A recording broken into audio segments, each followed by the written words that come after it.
నేనంటే కుదరదు. తీర్మానం చేసుకోవాలి నువ్వు.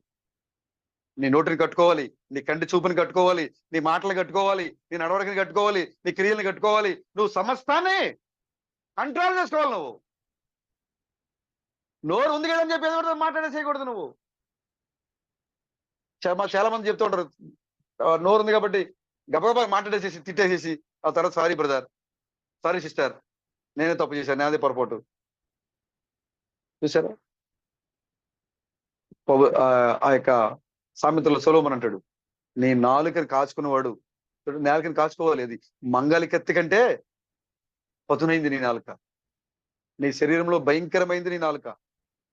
నీ శరీరంలో భయంకరమైంది నీ నాలుక. నీ నాలుక వల్ల నీకు మరణం వస్తుంది, నీ నాలుక వల్ల నీకు పరలోకం వస్తుంది. నీకు మేలు జరుగుద్ది, కీడు కూడా జరుగుద్ది నాలుక వల్ల. కాబట్టి నీ నోటిలో ఉన్న నాలుకని నువ్వు జాగ్రత్తగా వాడాలి.